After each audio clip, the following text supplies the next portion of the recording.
예, 안녕하세요. 법학과 84학번 장석영입니다. 지금은 과학기술정보통신부 차관으로 일하고 있습니다. 제가 맡은 분야는 이 정보통신 분야를 담당하고 있습니다. 제가 84학번이니까 지금 자유전공학부의 우리 후배들 주로 20학번들이라고 얘기를 들었는데 제가 산수를 해보니까 36년 차이네요. 그죠? 근데 한편은 걱정되는 것도 있어요. 제가 우리 이한 교수님도 계신데 강의 잘 하시는 분들한테 말씀 들어보면 제일 어려운 강의가 공무원 대상으로 하는 강의랍니다. 공무원들한테 대상으로 강의를 하면 아무리 제 웃긴 얘기 하더라도 표정에 변화가 없어요.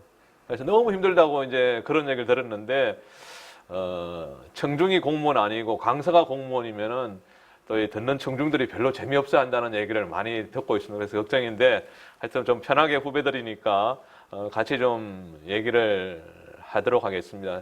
또 제가 잘 모르지만 제가 다니던 법학과가 로스쿨로 바뀌고 학부가 없어지면서 이 자유전공학부 학생들이 어쩌면 그때 새로 생겼기 때문에 법대가 없어지면서 후배라는 생각도 많이 한다고 그래서 더 애틋한 생각도 있습니다. 제가 말씀드렸던 것처럼 84학번이니까 대학 들어간 지 36년이 됐고 제가 또 법대에 들어왔는데 공무원 된 지는 31년째입니다. 1990년부터 제가 공무원을 했는데 아직도 저한테 이런 얘기를 묻는 사람들이 있어요. 아니 법대 나왔는데 왜 행시를 했느냐? 사법시험 안 보고. 그래서 제가 속으로 그게 언제 때 얘기인데 아직까지 그걸 묻는 사람들이 있네? 도대체 왜 그럴까 사람들이.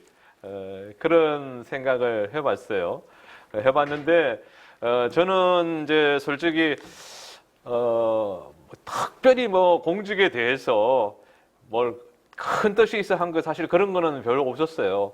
초등학교 다닐 때 4학년, 5학년 때 사회 시간에 이렇게 배우면은 이 공무원은 이 국민들한테 시민들한테 주민들한테 이 봉사하는 사람이다. 이런 얘기를 많이 듣고 그렇게 해야 된다고 생각을 하고 있었는데 제가 현실에 부딪혔던 거 그때 저는 이제 시골에서 자랐는데 시골에 이렇게 면사무소죠. 지금은 그런 얘기 안 하는데 면석이라고 그래요. 서기복 이런 사람들 직급상으로 서기복, 구급 이런 사람들을 면석이라고 그러는데 이런 분들이 제가 이렇게 보면은 시골에 나이 많은 할아버지 할머니한테 막 반말하는 거예요.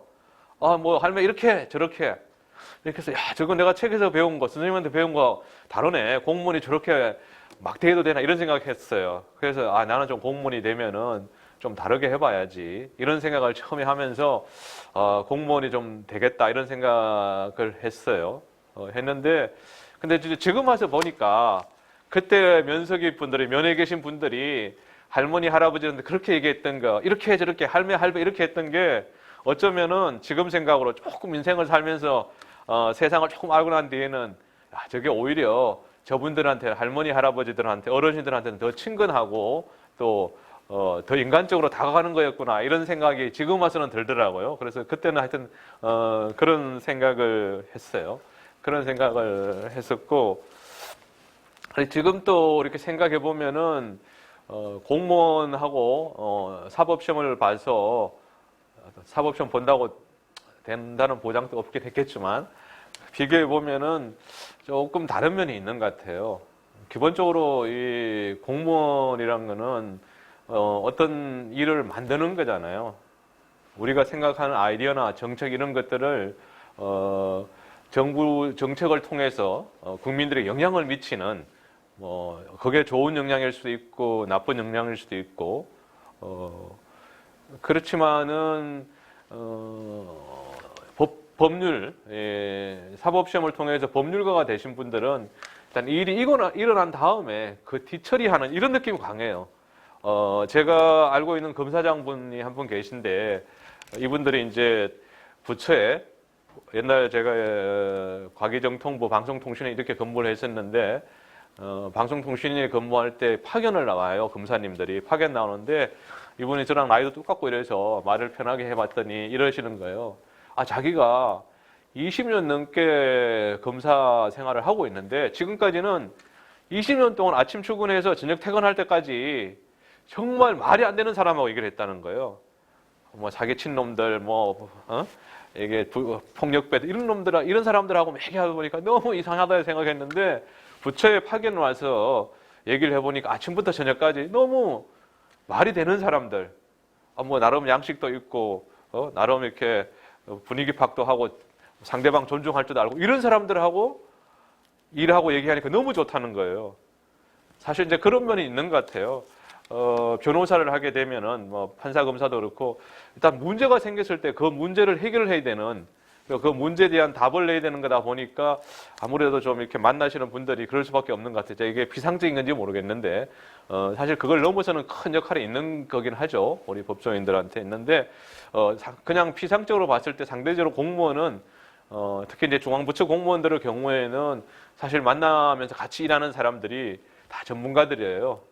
뭐 대학 교수님들, 연구원의 박사들 이런 분들 많이 만나고 또 이제 사실 현장을 중시하니까 현장에 가서 기업하시는 분들도 만나고 이런 게 많은데 그런 점에서는 조금 차이가 나는 거 아닌가. 그래서 조금 이렇게 어떻게 생각하면 뭐 겉보기는 우아해 보일 수 있는데 그런 일을 하고 싶으면은 뭐 공무원이 괜찮다는 생각도 듭니다.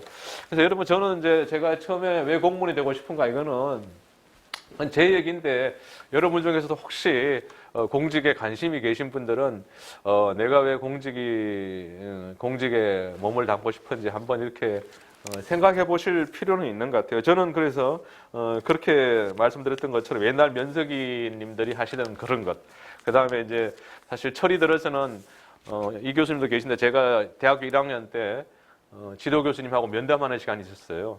그때는 법학과가 377명이었어요. 제가 84학번인데. 근데 교수님들이 다 면담을 그래도 한 번씩 해주셨어요. 요즘 교수님들 면담 잘 해주시는지 모르겠어요. 너무 바쁘셔서 학생들이 찾아가도 또 시간도 안 되시고 그럴지 모르겠는데, 근데 그때는 면담을 1학년 때 했는데, 제가 지도 교수님께, 저는 법대에 왔지만은, 행시를 해서 공무원을 하고 싶으니까, 격려를 해주시는 거예요. 그래, 생각 잘했다. 그때가 84년이니까 우리나라 이 법치주의 돼야 된다.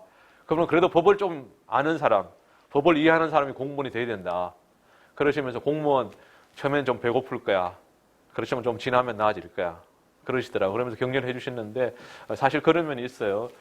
처음에 사무관이 되면서 받는 월급이 사실 얼마 안 돼요. 그래서 요즘같이 서울같이 이렇게 생활비가 많이 드는데 살기가 만만치 않은데 하여튼 알뜰살뜰 살아야죠. 그런데 말씀 주신 것처럼 사실 우리나라가 선진국이 된다는 거는 예측 가능성이 있고 그 다음에 누구든지 법에 따라서 공평하게 대우받아야 되는데 뭐 그렇게 어떻게 생각할지 모르겠지만 그전보다는 우리가 많이 법 앞에 많이 공평해졌고 내가 어떤 일을 했을 때 어떤 계약을 했을 때 예측 가능성이 많이 높아진 그런 사회에 살고 있는데 그런 것은 어떻게 생각하면 법치 행정이 조금은 더 한 발 더 앞으로 나간 거라 그렇게 생각이 됩니다.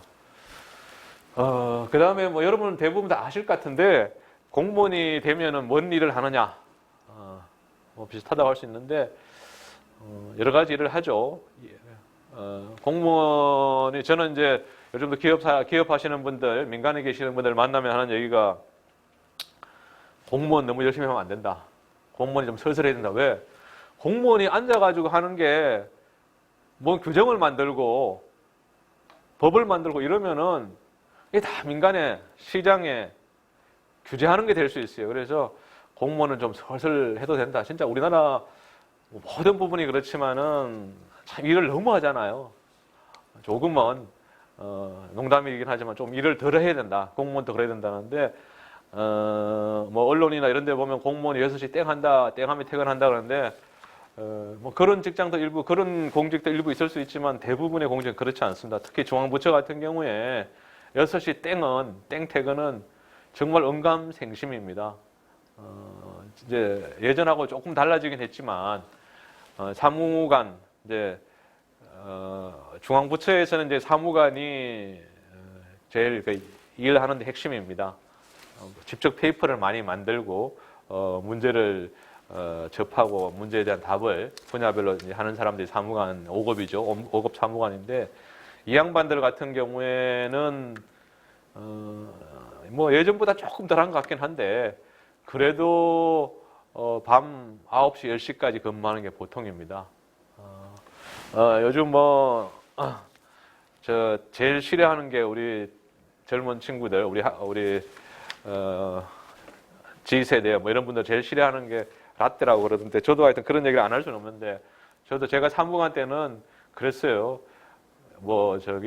애 부인이, 와이프가 애기 놓는다 그러면 과장님이 이제 애 낳아서 좀 갔다 와야 된다 그러면, 네가 놓냐 이런 거, 네가 애 놓냐, 네가 왜 가? 이런데 요즘 그렇지 않죠. 그렇지 않고. 그런데 하여튼 그때 옛날하고 보다는 많이 달라졌지만, 그래도 지금 사무관들, 중앙부처 사무관 같은 경우에는 정말 많이 일이 많습니다. 시간이 바쁘고. 그래서 주로 어떤 걸 하느냐? 그러면 이제 이런 거예요. 예를 들면 이제 제가 하고 있는 데는 정보통신 분야인데, 요즘 이제 빅데이터가 중요하다. 4차 산업혁명, 인공지능에서 제일 출발이 빅데이터다 그러면은 숙제가 이제 과제가 이런 게 떨어지는 거예요. 사무관한테. 우리나라의 빅데이터 활용이 왜 안 되느냐, 그거 어떻게 개선해야 되냐, 이런 게 이제 우리 과기정통부의 숙제입니다. 그러면 이제 그 사무관이 해야 될 일은, 일단은 우리나라 빅데이터 얘기하는데 빅데이터가 뭐냐부터 정의를 해야 되죠. 빅데이터가 뭐다. 그 다음 빅데이터를 쓰고 있는 현황이 어떠냐. 우리나라에 의료 관련 빅데이터, 교통 관련, 통신 관련 빅데이터 현황이 어떻다. 그게 미국하고 비교했을 때, 중국하고 비교했을 때, 유럽하고 비교했을 때 우리나라가 어떤 점은 잘 되고 있고 어떤 점은 잘 안 되고 있고, 이거 분석을 해야 되는 거예요. 사무관 혼자서 못 하잖아요. 그럼 어떻게 하느냐? 보통은 그런 경우에는 이제 국책 연구기관들이 많이 있어요.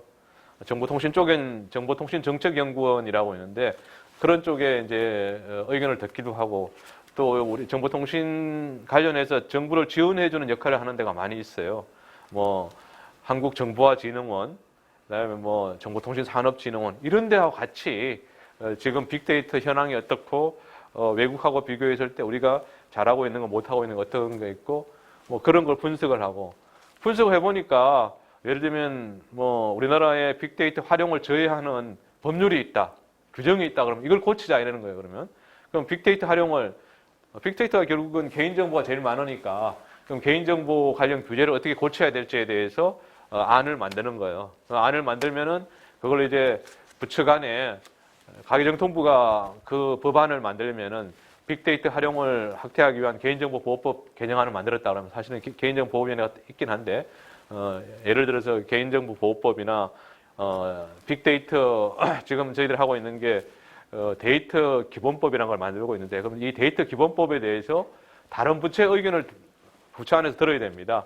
그러면 예를 들어서 중소기업부, 보건복지부, 산업통상자원부, 이런 여러 부처들의 의견을 들어요. 근데 그 의견을 듣는 과정이, 여러 부처가 자기들이 생각하기에 중소기업 업무는 중소기업부가 우리 업무인데 왜 과기정통부가 나서지? 산업부에서는 제조업 관련해서는 우리 산업통상자원부인데 왜 과기정통부가 이렇게 관여를 하려고 그러냐? 그 다음에 복지부에서는 의료 관련해서는 복지부 소관인데, 이렇게 해서 막 서로 자기 소관에 대해서 많이 이렇게 자기 부처 입장을 가지고 논의를 많이 합니다. 그런 과정이 힘들어요. 사무관들, 과장들이 이제 처음에 이렇게 부처 간 논의를 하는데, 내 입장, 우리 생각했던 입장을 조금이라도 관철 못하면은 자기가 일 못하는 걸로 평가받을 수 있거든요. 그래서 그런 과정에서 자기가 속해 있는 부처, 자기가 속해 있는 산업 분야에 그런 입장을 관철시키기 위해서 노력을 많이 하는 거, 그런 일들이 많아요. 그래서 사실 사무관 과장선에서 잘 안 되면은 그게 이제 직급을 위로 올려서 국장, 실장 정 안 되면 또 차관까지 가가지고 위로 갈수록 조금 이제 아주 세밀한 그런 부분보다는 정부 전체 큰 걸 보고 서로 좀 양보 좀 하자, 이건 이렇게 하자, 이렇게 이제 정리를 해나가거든요. 그런 일들이 이제 많이 있어요. 많이 있는데, 요즘 와서 느끼는 거는 예전보다, 제가 90년에 시작했을 때 그때보다 상대적으로 국회하고 우리 행정부하고 비교해 봤을 때 행정부의 권한이 많이 줄어들었고, 국회, 권한이 많이 커졌구나.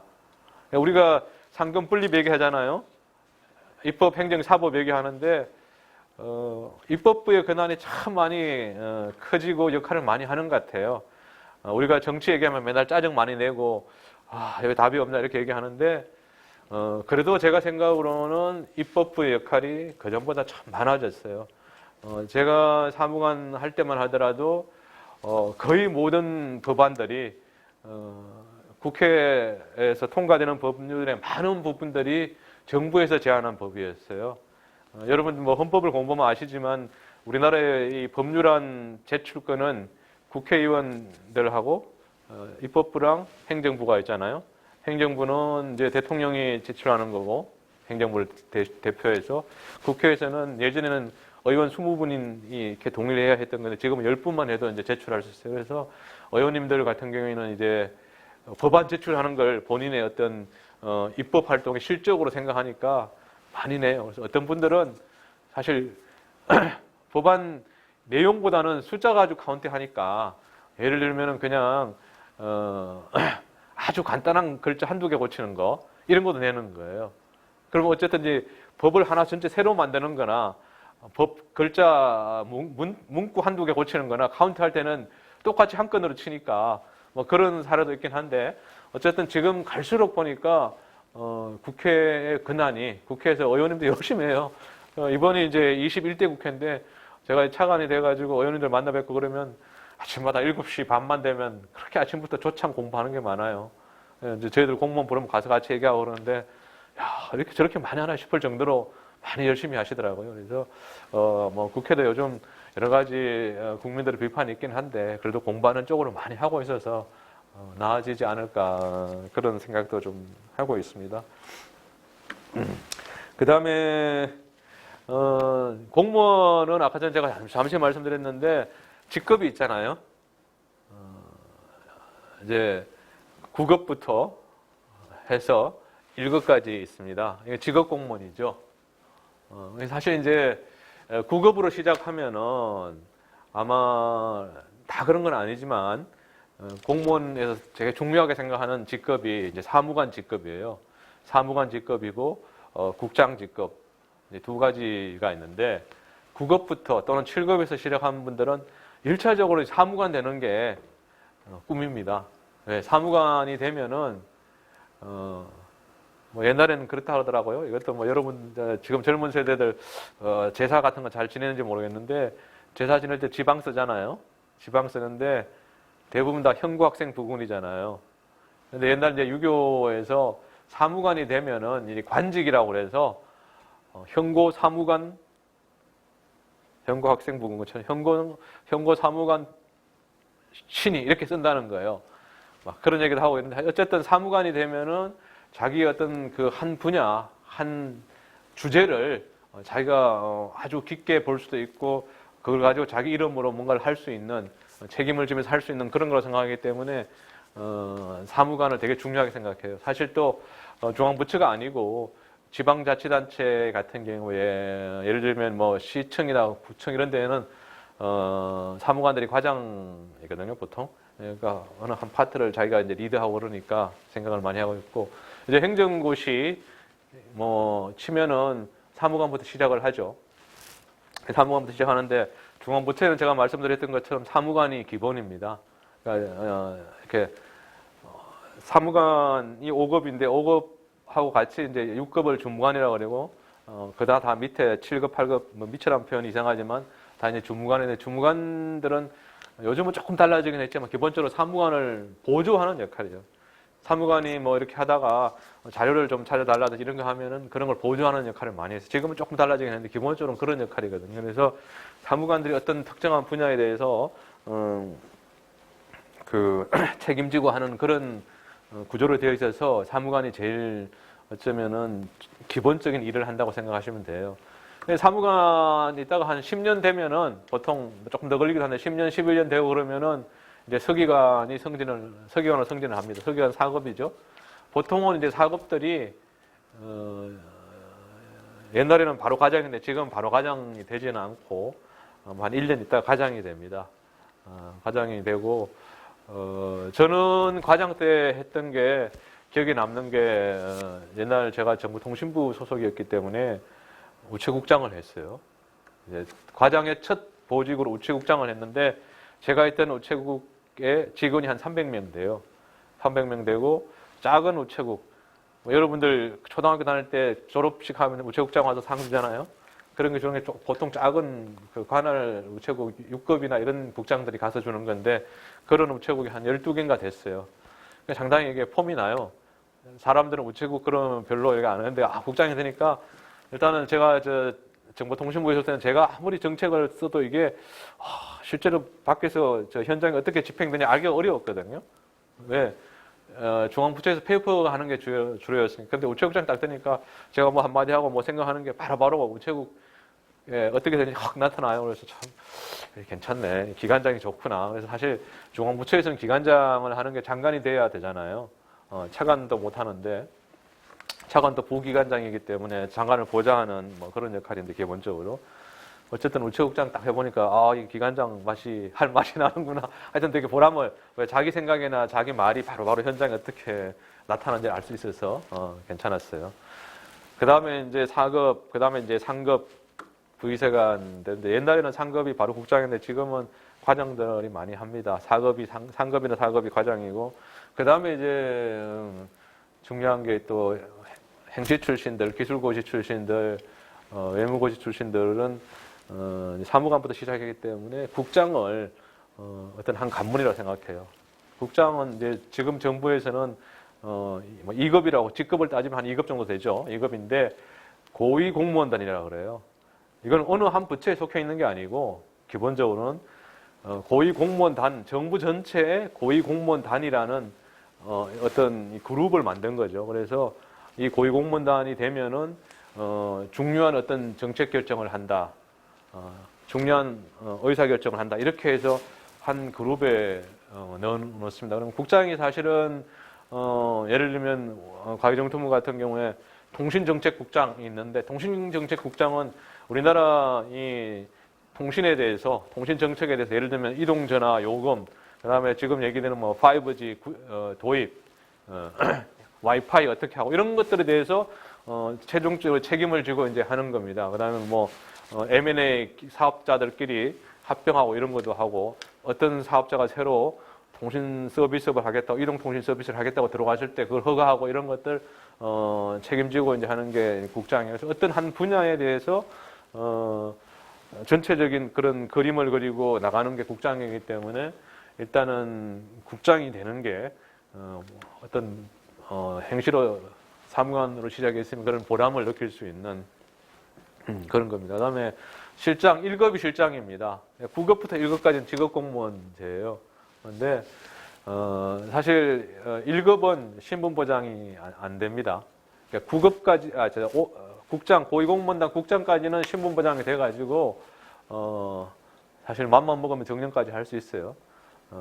근데 사실 정년까지 잘 못합니다. 정년이 공무원 60세인데 행시 출신, 고시 출신에 들어온 사람들은 60까지 하는 사람은 제가 거의 못 봤어요. 없어요, 거의. 보통은 국장에서 나가든지 아니면 1급대에서 나가든지 더 좋으면 차관되든지 하거든요. 그래서 어쨌든지 간에 1급까지는 이제 직업공무원제긴 한데 다른 모든 규정은 적용받는데 1급의 경우에는 신분보장이 안 돼요. 징계나 뭐 보직 이런 거는 1급도 이제 직업공무원의 법에 적용을 받습니다. 그리고 1급은 보통 차관보라고 생각하시면 돼요. 실장, 차관보 이렇게 불리는 거고, 이제 차관부터는 정무직이어서 사실은 저도 이제 차관 될 때 몰랐는데 사표를 쓰라 그럽니다. 나 계속 공무원 하는데 왜 사표를 쓰라 그러는데 사표를 쓰고 이제 직업 공무원이 아닌 거죠. 정무직 공무원이 되더라고요. 되는 거고. 사실 이제 정부직 공무원이 되면은 어느 한 부처를 떠나서 사실 1급 때까지만 하나도 내가 속한 부처, 내가 몸담고 있는 이 분야가 잘 되길 바라고 이제 그런 역할을 많이 해야 되는데, 차관 되면서부터는 정부 전체, 내가 속한 부처를 떠나서 좀 이렇게 넓게 보면서 잘 되는 쪽으로 해야 될 그런 것들이 많이 많이 있습니다. 그 다음에 아까 전에 잠깐 말씀드렸는데 그 전보다는 이제 월급이 많이 올랐어요. 그래서 사실 뭐 요즘 다 맞벌이 하고 그러는데 공무원들 또 뭐 사무관으로 치면은 알뜰살뜰 살면 그게 못 살 건 아닌 것 같아요. 살만한 것 같고 많이 올랐어요. 많이 올랐고 요즘 이제 거의 모든 부처가 세종으로 갔잖아요. 세종으로 가서 세종 생활이 아마 젊은 친구들한테는 괜찮은 것 같아요. 세종이 이제 신도시고 그러니까 일단 도시 구획 자체가 잘 되어 있고 처음에는 이렇게 어떤 그 여가 시설이나 이런 편의 시설이 없었어 했는데 지금 거의 한 10년 돼 가거든요, 세종이. 그래서 많이 들어오고 이래서 젊은 사무관들 이렇게 애들 키우고 이런 데 참 괜찮은 것 같아요, 아직 지금은. 그래서 근데 이제 그런 얘기 하더라고요. 그 서울에 있을 때는 그래도 이렇게 뭐 데이트를 한다든지 이런 게 하면은 다른 분야에 있는 사람들하고 많이 이렇게 어울릴 수 있는, 민간에 있는 사람들 많이 어울릴 수 있었는데 세종으로 가니까 거의 공무원들끼리밖에 처녀 총각들 공무원밖에 못 만나는 뭐 그런 한계가 있다고 그러긴 합니다. 그러긴 한데 그래도 하여튼 세종이 나름대로 정착되어 있어서 조금 지나면 괜찮아지지 않을까 그런 생각을 합니다. 그 다음에 보람, 뭐 생각하기 나름 같아요. 보람. 제가 참 말씀드렸지만은 그래도 저 법대 와가지고 행시를 하고 공무원이 되려고 했던 거, 참 그때 우리 동기들 제가 84학번인데 377명인데 아마 제 기억으로 정확하게 조금 뭐 오차가 있었지만 사법시험 한 100명 되고 행시는 5명가 됐어요. 5명 정도 됐고 외무고시 1명 됐고 이제 이랬는데 지금 와서 생각해 보면은 뭐 보람 그건 있는 것 같아요. 우리나라가 여러분들 뭐 한국에 있을 땐 잘 모르지만 미국을 가든지 유럽을 가든지 우리나라처럼 이렇게 인터넷 편하게 이동전화 편하게 쓸 수 있는 나라가 많지 않잖아요. 그래서 제가 그래도 공무원 생활을 하면서 우리나라 이 정보통신 강국이 된 게 사실 뭐 공무원이 한 건 별로 없지만 어쨌든 이 민간에서 우리 기업에서 많이 하긴 했지만은 그래도 그 정보통신 강국이 되는데 조금의 역할을 했구나. 그거는 부인할 수 없는 사실이에요. 우리나라가 예를 들면 OECD에서 평가하더라도 뭐 전자정부도 1등이고 그다음에 디지털 경쟁력 이런 것도 미국하고 쌍벽을 이루게 우리나라가 앞서 있거든요. 그런 거는 이 정보통신 업계 넓게 보면은 그러니까 민간하고 정부 같이 노력해서 된 거 아닌가 그런 생각이 듭니다. 그래서 사실 뭐 한 사람 공무원이 할 수 있는 게 많지는 않지만은 그래도 몇 가지 일에 있어서 내가 생각했던 아이디어, 내 비전 이런 것들을 정책을 통해서 좀 했던 거는 재미가 있는 거 아닌가 그런 생각이 듭니다. 그래서 제가 84년도에 대학 들어갔을 때는 사실 뭐 저희 집도 시골에서 전화도 없었어요. 전화도 없었고 그런데 이제는 뭐 그런 게 진짜 아주 까마득한 옛날이잖아요. 그리고 인터넷 같은 경우에도 사실 이따가 저 따로 강의할 때 말씀드리지만 우리나라가 이렇게 인터넷이 빨리 깐 것도 정부와 기업이 잘 협력해서 된 거 아닌가 그런 생각이 듭니다. 그리고 공무원 하면서 또 좀 좋았던 거는 이게 뭐 사람마다 다르긴 하지만 내가 이제 일하면서 뭐 미국도 근무해보고 중국도 근무해보고 그런 경험들이 있어서 좋은 것 같아요. 보통 이제 공무원들이 제일 이렇게 민간하고 비교해 봤을 때 좀 뭐 장점 사람마다 다르지만은 사무관이 되고 나면은 정부에서 이제 선발을 하긴 하지만 시험을 통해서 보면은 한 뭐 5, 6년 이렇게 근무하고 나면은 외국에서 공부할 수 있는 기회가 있습니다. 그래서 유학 연수죠, 연수를 이렇게 갈 수 있는 기회가 있어요. 그러면 다 가는 건 아니지만 뭐 시험을 봐서 이렇게 가는데 그렇게 되면은 사실 민간의 경우에는 자기 돈 들여가지고 외국에서 공부하고 그 다음에 취직을 하고 이렇게 되는데 공무원 경우에는 열심히 이제 근무하다 보면은 이제 연수를 할 수 있는 기회가 있어서 보통 외국 가서 이제 석사를 받고 또 더 뜻이 있는 분들은 박사까지 하고 오는 분들이 꽤 많아요.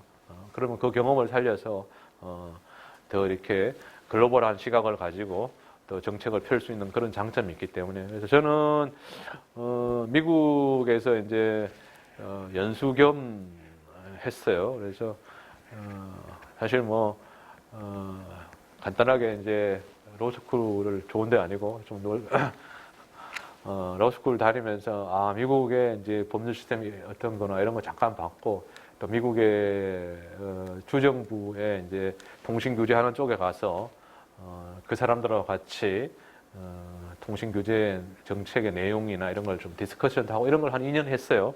그래서 그런 것들이 참 괜찮았던 것 같아요. 괜찮고 그 다음에 국장이 돼서는 그게 가장 때 그런 거고 국장이 돼서는 중국 이제 대사관 베이징에 있는 북경에 있는 한국 대사관에 가서 이제 3년 동안 이제 근무를 하면서 그때 이제 외교관 신문으로 바뀌는 거죠.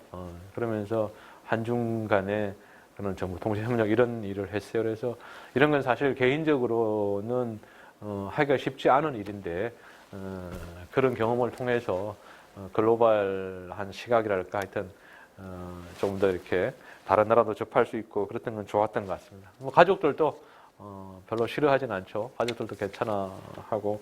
그런데 정보통신 쪽 같은 경우에 저는 그냥 미국의 주정부 그다음에 북경 대사관 이렇게 갔다 왔는데 이걸 이제 많이 가시는 분들은 사부관 때 유학 갔다 오고 과장 때 우리 국제기구가 있어요. 뭐 예를 들면은 유엔 산하의 월드뱅크 그다음에 IBRD 이런 데에 나가기도 합니다. 가면은 월드뱅크나 이런 데서 하는 일 중에 중요한 부분이 개발도상국, 개도국의 이 정보통신 격차를 없애주는 그런 일을 해요. 우리가 그런 경험이 있기 때문에 우리나라가 정보통신 강국이기 때문에 거기 가서 개도국들에게 어떻게 하면 이 정보통신 인프라를 빨리 깔고 효율적으로 운영할지 뭐 이런 데 대한 컨설팅을 합니다.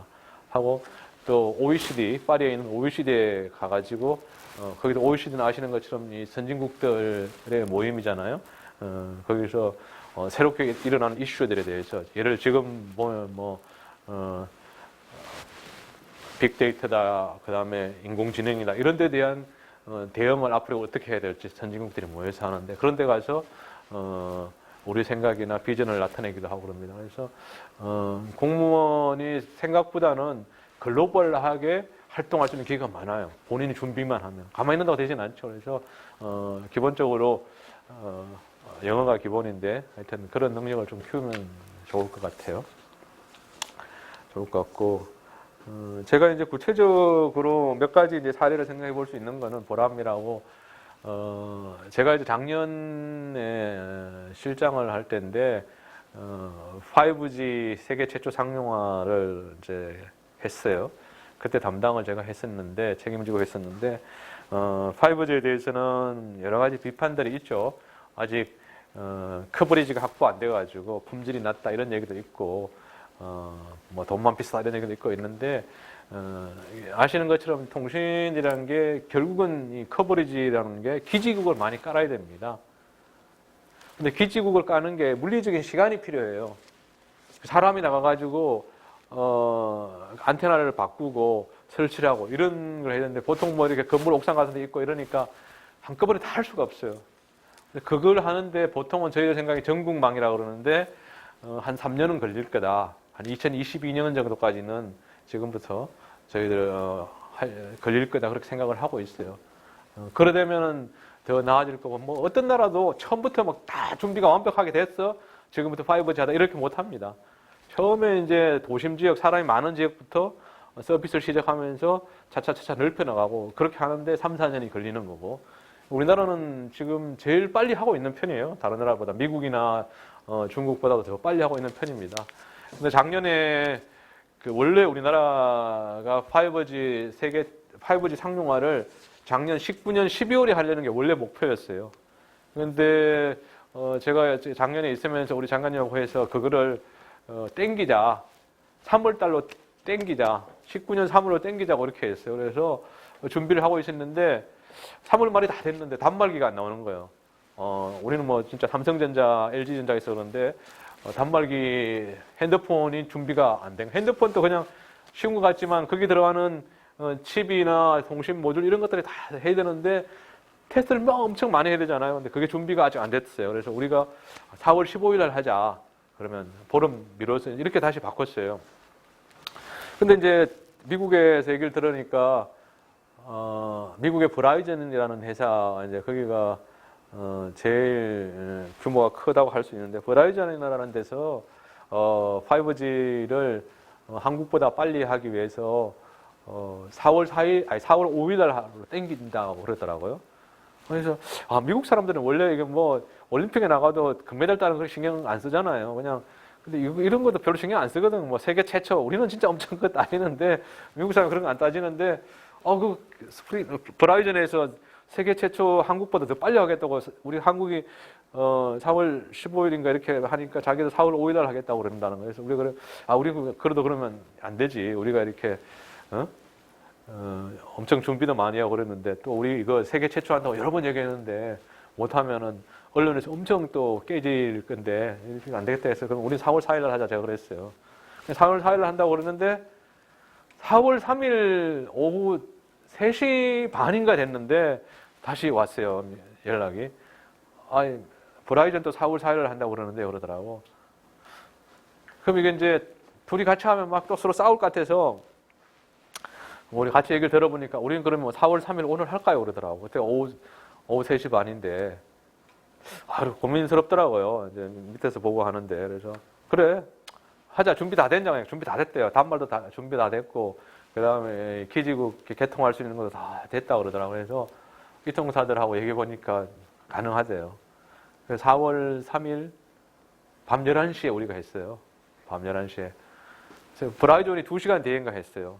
사실 그게 뭐 올림픽도 아니고 먼저 2시간 먼저 빨리 하고 이게 큰 의미가 없다고 볼 수도 있는데 어쨌든지 간에 그렇게 하고 나니까 대한민국이 5G 세계 최초 상용화 나라로 되고 그게 여러 나라에서 회자되면서 사업자들이 관심을 많이 가지는 거예요. 그래서 실제로 여러 통신사들이 우리나라에 와서 받고 중요한 게 우리는 이 서비스 전화 통화만 하지만은 그게 되려면 잘 아시는 것처럼 기지국이라는 장비가 필요합니다. 장비가 있어야 되고 기본적으로 핸드폰이 있어야 되고 근데 핸드폰은 우리나라가 4G 때까지 삼성전자, LG전자 해가지고 세계 1위였잖아요.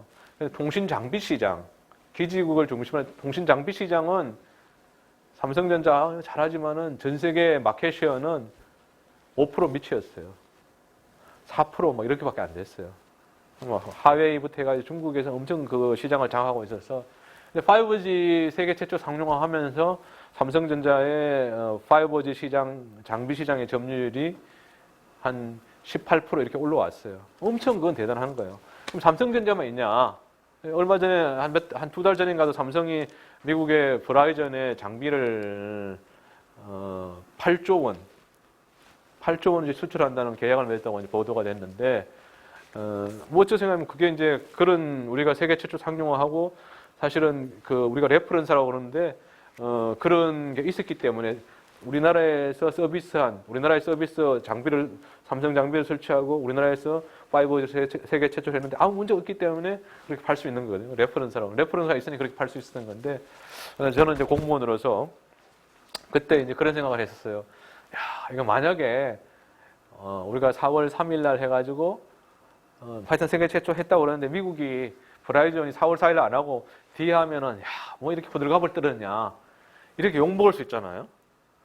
그 한 가지 리스크가 있고 그렇다고 또 그러면 미국 저 세계 최초 저렇게 호들갑 떨면서 할 필요 있어서 안 했는데 미국 해버리면은 또 정부에서 세계 최초 한다고 그렇게 큰 소리 치더니 미국한테 뒤졌네 이렇게 나올 수 있어서 두 가지의 리스크에 대해서 어떻게 할까 고민하다가 일단 해보자 해놓고 나서 약간 욕먹더라도 하는 게 낫겠다 해서 그렇게 했는데 아마 그게 지금 보면 잘 된 결정이었던 것 같아요. 잘 된 결정인 것 같고 근데 이제 말씀드린 그 삼성이 이제 버라이즌에 8조 원어치 장비를 수출하는데 좀 아쉬웠던 거는 그게 사실 그게 우리나라가 세계 최초 상용했기 때문에 그렇게 할 수 있었는데 그런 말을 좀 쓰면 좋겠는데 삼성은 자기들이 잘해가지고 미국에 이렇게 수출하게 됐다. 이 말만 써놨더라고 언론에. 그래서 야 우리가 참 한 거 있는데 그거 조금 해주면 좋았을 걸. 뭐 이런 생각이 들었어요. 들고 삼성만 있는 게 아니고 삼성의 그런 부품이나 장비를 대는 중소기업들이 있어요. 제가 뭐 특정 중소기업 얘기하기는 KMW라는 데가 있는데 거기는 이게 저기 기지국에 들어가는 뭐 안테나 칩 같은 거 그런 거를 공급한 회사였는데 그러니까 작년 19년 전에 18년에는 뭐 적자고 그랬어요. 그래서 작년에는 뭐 제가 정확히 기억 안 나는데 5천억 매출을 올리고 영업이익도 뭐 한 2천억인가 됐고 올해는 1조 가까이 매출이 늘어난다더라고요. 그래서 그런 업체들이 몇 개 있어요. 그래서 이렇게 되면은 우리가 느끼는 거는 이 5G 통신 쓰는 거 이제 그것만 여기 이제 서비스라는 생각하는데 그 주변에 깔려 있는 되기 위해서 여러 가지 장비나 핸드폰, 스마트폰이나 하여튼 여러 가지 부품 장비 업체, 중소기업들이 같이 갈 수 있고 사실 그게 일자리를 만드는 거잖아요. 그래서 그런 게 나름 의미가 있었던 것 같고 또 한 가지 이제 생각이 되는 거는 사실 빅데이터 지금 4차 산업혁명 시대 뭐 인공지능 다 얘기하는데 그 출발은 빅데이터고 빅데이터가 되려면 개인정보 활용이 잘 돼야 되잖아요. 개인정보 정말 주민번호 같은 개인정보 너무 중요하기 때문에 이건 마음대로 써주면 안 돼요. 그렇지만 그렇다고 해서 이 개인정보가 활용이 안 되면 빅데이터 산업 자체가 클 수가 없어요. 그래서 금년 5월 달에 개인정보보호법을 개정해서 우리나라에 이제 그 개인정보를 좀 더 잘 쓰면서도 보호할 수 있는 쪽으로 방향이 틀었어요. 그전까지는 그냥 보호만 하는 쪽이었는데 근데 이걸 할 때 제가 대통령 직속의 4차 산업혁명위원회라는 게 있었는데 그때 제가 이제 그 지원 단장 그 조직을 이제 운영을 하고 있었는데 거기서 제가 이 문제를 제기를 했어요. 이걸 한번 우리가 개인정보보호법 개정을 토론해보자. 근데 정부나 산업계에서는 개인정보법 고쳐야 된다 그러고 시민단체에서는 안 된다. 개인정보 보호해야지 왜 그렇게 해야 되냐. 기업들 좋은 일만 하느냐. 그래가지고 전혀 얘기가 안 되는데 그때 생각했던 게 뭐 회의 한두 번 해서는 안 돼요. 그래서 우리가 이제 해커톤이라고 그래서 사실 해커톤이라는 거는 소프트웨어 개발하는 사람들이 어떤 숙제가 어떤 문제가 주어지면 그걸 팀을 짜가지고 뭐 한 2박 3일 동안 계속 그 문제를 푸는 거예요. 답을 낼 때까지. 그거 해커톤인데 우리가 정책에서 해커톤을 한번 해보자 이래가지고 해커톤을 했어요. 그래서 개인정보 관련해서 활용을 주장하는 쪽 기업들 그 다음에 보호를 주장하는 쪽 시민단체 그 다음에 정부 또 뭐 저기 연구원의 박사님 이렇게 한 20분 국회의원도 오시고 이래가지고 밤새도록 하는 걸 한 2번 했어요. 1시까지 막 계속 하면은 느꼈던 게 그렇게 하니까 이게 왜 기업에서는 개인정보를 활용해야 된다 그러고 또 기업 입장에서는 왜 시민단체가 걱정하는 건 뭐고 이런 걸 서로 알 수가 있는 거예요. 그전에는 그냥 간단히 한 2-3시간 회의하면 그냥 자기 얘기만 하고 가버렸는데 밤새도록 이렇게 몇 번 회의를 하니까 몇 번 이렇게 해커톤을 하니까 입장을 내하고 생각이 다르지만 저쪽에서 생각하는 게 왜 저런 거고 이쪽은 이렇다는 걸 조금은 이렇게 융합이 돼요. 조정이 될 수 있겠더라고요. 그래서 그런 걸 몇 번 해가지고 기본적으로 개인정보보호법 개정 방향을 만들었어요. 그래서 그게 기초가 돼서 국회에서 이제 법이 통과가 됐거든요. 그래서 그런 게 참 어쩌면 보람이 있구나. 전혀 문제 해결이 안 될 것 같은 것들이 같이 이렇게 그런 과정을 통해서 해결해 나가는 거 그런 것들이 의미가 있었다고 그렇게 생각이 듭니다. 그다음에 이제 최근에 한 것 중에 12월 10일부터 이제 공인인증서 폐지하거든요. 그것도 이제 저희들 부처 소관이어서 제가 이제 주관하는 그런 분야였는데 제가 참 힘들었는데 어쨌든 12월 10일부터 공인인증서 폐지가 되잖아요. 그러면 우리가 뭐 공인인증서 쓸 때마다 뭐 액티브엑스 깔아라, 뭐 보안 프로그램 깔아라 이제 이런 거 안 하고 조금 더 편하게 쓸 수 있게 됐고 그래서 하여튼 그런 것들이 이제 몇 가지 하다 보면은 우리가 나름 내 일하는 데서 보람을 느꼈, 하여튼 의미가 있었다고 그렇게 생각이 됩니다. 그 다음에 뭐 웬만큼 얘기한 것 같은데 시간이 얼마나 되지 않나? 지금 45분 조금만 끝내지 뭐 그러면. 나누고 싶은 생각, 첫 번째는 제 생각에 제가 공무원 처음 시작할 때만 하더라도 정부가 아까 전에 입법부라 얘기했지만 정말 역할이 많았어요. 참 많이 줄었고 그렇지만은 정부 역할 자체가 바뀌어야 된다. 제가 맨날 하는 얘기가 70년대는 정부가 제일 돈이 많았어요. 예산이. 그 다음에 똑똑했어요. 아까 전에 얘기했지만 공무원들 다 유학 갔다 왔어요. 근데 우리나라 70년대 삼성이나 현대차는 난 그렇지 않다고 봐요. 지금은 삼성전자, 실리콘밸리에 있는 잘 나가는 사람들이 많이 오고 그러지만 그때는 안 그랬단 말이에요. 지금보다는 아무래도 그 정부 예산도 지금은 예를 들면 R&D를 하는데 삼성에서 R&D 하는 게 정부 R&D보다 더 많을 수 있어요. 그러니까 70년대는 정부가 하는 게 대단했단 말이에요. 공무원들도 똑똑하고 사명감도 넘치고 정부 예산하면 우리 경제에 큰 영향을 미치고 그럴 땐 정부가 깃발을 들고 이렇게 갑시다 이러면 딴 데서 거의 딴소리 못하고 따라왔어요. 근데 지금은 그게 소득 10,000불 이하일 때고 지금 30,000불 시대. 정부보다 다 똑똑해요. 우리 민간이. 기업들이 그렇고 학교에 훌륭한 선생님들 많고 그래서 정부가 하는 역할이 진짜 이거 어려운 일인데 아까 전에 얘기한 것처럼 좀 다른 사람들, 생각이 다른 사람들끼리 테이블에 나와서 얘기를 하게 하고 그걸 조정하는 역할을 해야 된다. 정부가. 근데 사실 우리 정부가 그런 게 많이 부족해요. 우리는 그렇잖아요. 뭐 노조도 있고 그러지만 내가 추정하던 걸 못하면은 제대로 못했다 그러고 하여튼 엄청 한 발짝 더 못 물러서게 하는데 그렇게 해서 문화 자체가 좀 바뀌어야 되는 거 아닌가.